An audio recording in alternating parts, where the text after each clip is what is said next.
News on the Fly guy here, and I'm in Clarkson City Hall with Mayor Kathleen Warren.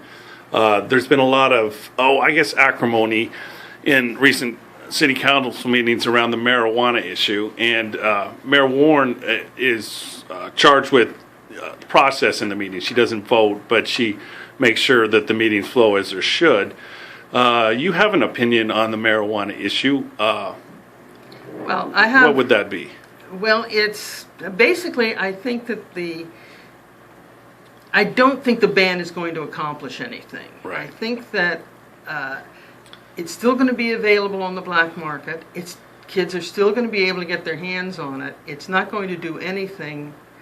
And to be honest with you, even if it was very little money, a little extra revenue would help on the home front as far as Right. the police department being able to deal with some of these things. Right. I'm not a big fan of marijuana. I personally don't care for the idea, but I see the future, and the future is it's going to be legal, period, sometime. Right. And I think we're just creating problems. Right. Okay, from the outside, I know that the council votes every week, or every time that I've been there, when they meet, to limit discussion on marijuana to 15 minutes aside, and that allows for about 5 speakers.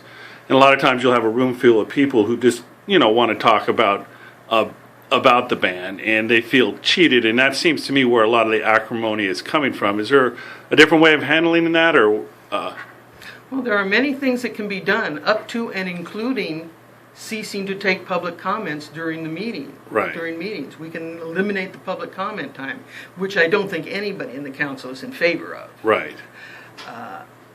Their concern is primarily the fact that if we allowed, regardless of the issue, by the way, if we allowed unfettered comment time until everybody has, some people want to come back 2 and 3 times to continue to speak, allowed all of that to happen, we'd never get around to conducting the business. Sure. There is a solution to that. We could move the public comment time to the end of the meeting, Right. but I don't know if that would be too pleasant for everybody Right. either. Right. We look at various solutions. I know it's difficult to accept, but the simple fact of the matter is we can't delay the council doing its business. Right. And the only solution when many people want to talk is to do some kind of a limitation on how long we'll take public comments. Right. Right. It's not the best solution, but it's what we can do. Right. Now, I know there's been some heated dialogue between sometimes you and members of the public, and also Councilman Beatles. Where does that stem from in you? When you're up there guiding the meetings? Me, it's mainly because I get frustrated at not being able to get the meeting back on track. Right. That's more my problem with it. Right. It's not because I necessarily disagree with what the person is saying. It's just that they're not allowing the meeting to proceed as it's supposed to. Right.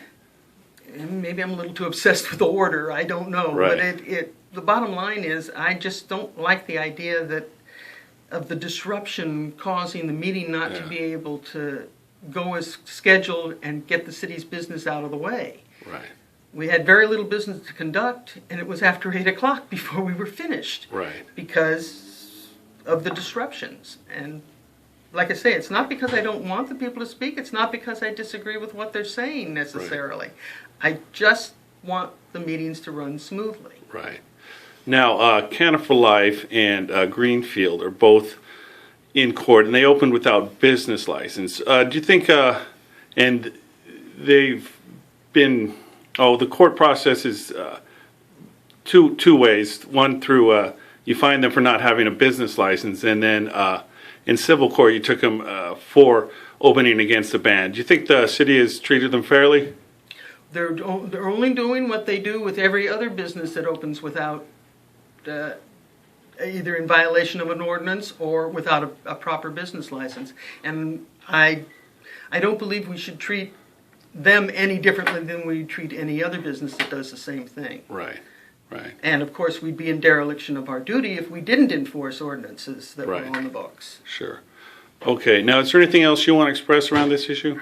No, not really, Okay, because I've already said about everything I've been thinking. okay. Mayor Warren, thank you so much.